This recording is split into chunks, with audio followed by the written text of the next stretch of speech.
Hello, my name is Amy Sturkey. I am a pediatric physical therapist, and I am here with my co-instructor, and his nickname is Bubba, and he is a client of mine, so you don't get to see his face and you don't get to really hear his real name, and I'm so sad for you because he is so handsome.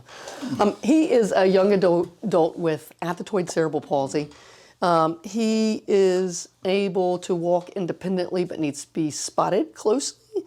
He has difficulty isolating out movements, so we are going to use today Habil-Up, which is a product by Ubique Tech, and it is a way to make learning to isolate out movements more fun. So it is something I have. I'm a full-time physical therapist, and I have about 5 clients on my caseload that this is appropriate for. This is a product that is best used with clients where you're working on isolating control of specific muscle movements. So for my clients, I have used it with my athetoids a lot because they tend to be smarter and they're able to interact with the games. I have used it with an ataxic client of mine. I have used it with a client of mine that had Legg Perthes disease, so we have to work on hip abduction and hip flexion and extension.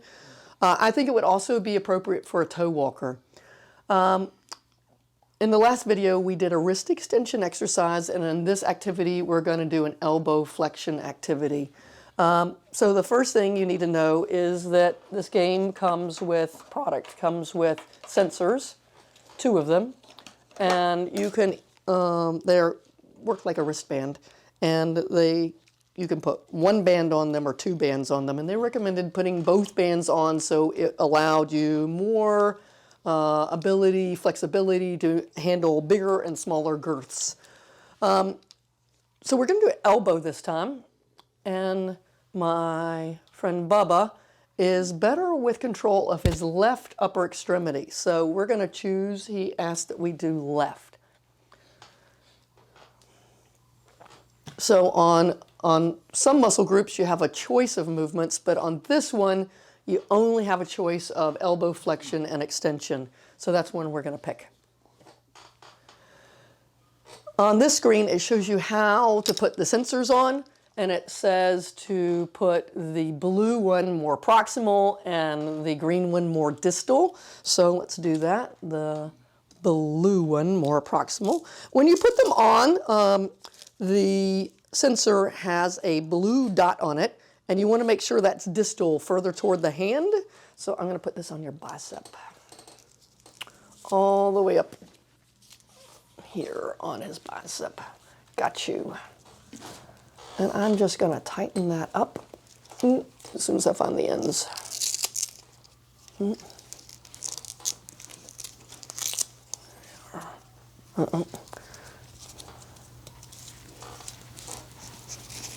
There we go. All right, so 1 on the bicep, and then it's showing 1 on the forearm.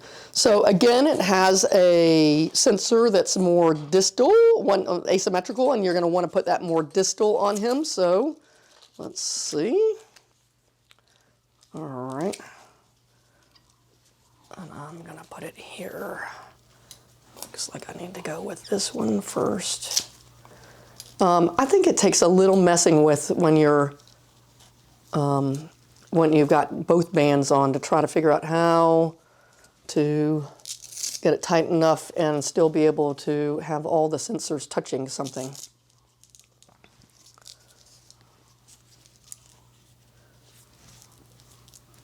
All the Velcros. Okay, I'm going to push this up. It's really important that the sensor doesn't move after you start the game. Otherwise, you'll get readings that are inaccurate, and it makes it difficult and frustrating to play the game. All right, so I've got 1 on his forearm and 1 on his biceps, and the movement he's going to do is elbow flexion to be able to activate the game. Now the screen that we're on, you need to make sure that when you want something to happen, the joint range you want something to happen, let's say Today, I want to make it fairly easy for Bubba because he's not played this game before. If he had trouble with elbow flexion, I'd make it easier. If this was something he was really good at, I'd make him have to bend it all the way up before something happened. When you move from this screen to the next screen, it's important to go ahead and be where you want something to happen. So let's be right here. I'm going to go to the next screen holding his hand and arm in the joint. So I want you to bend up your arm and bring it down. And on this screen, you can see that the arrow is moving up and down as he moves. Nice. Okay. I'm going to go on to the next screen.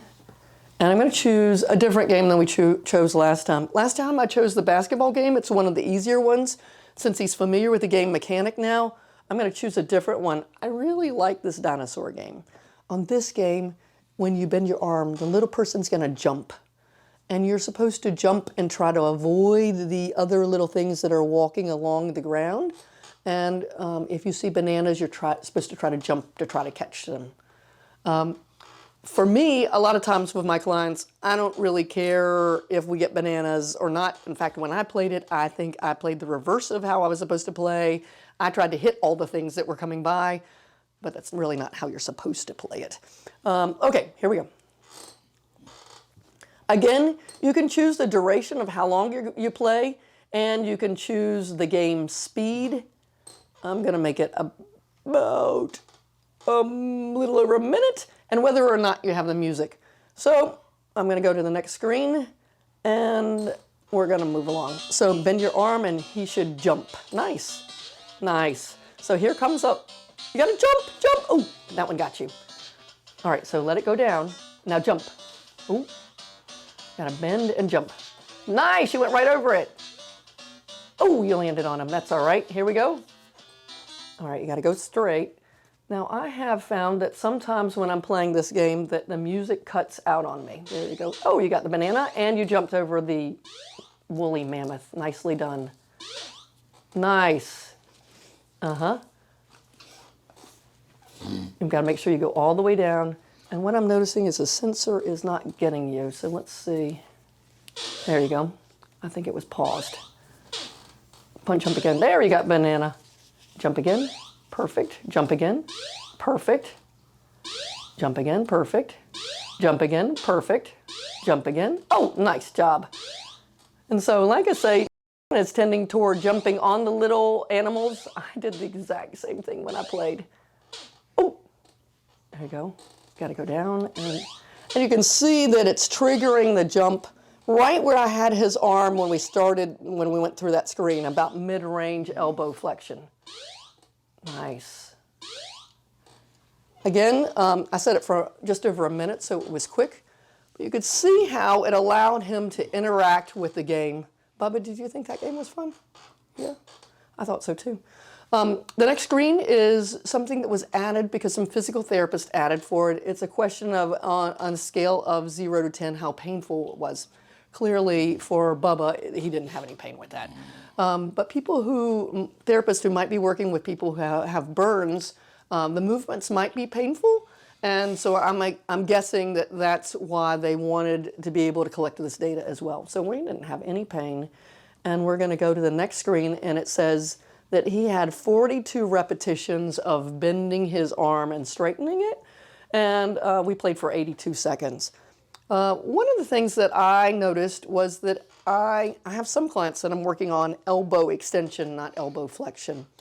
When I tried to get it to activate with elbow extension, I had a little bit harder time, and the tech at Ubique Tech told me to switch the sensor so that the blue is at the bottom and the green is at the top, and it would make it easier for him to activate the game with elbow extension. Certainly I have a hemi that I work with, and elbow extension is one of the things that's really hard for him to get. So that would be how I would hook it up with him. Bubba, you did fantastic at that game. I hope this is helpful. And again, this is a technology that I was able to get by simply asking for a 30-day trial. If you contact Ubique Tech, they may do the same for you. I hope it was helpful, and we'll look forward to seeing you next time. Thanks a lot. Bye-bye. If you liked this video and would like to be notified by email when the next video comes out, click the subscribe button here and click the golden bell icon and ensure notifications are enabled on your account.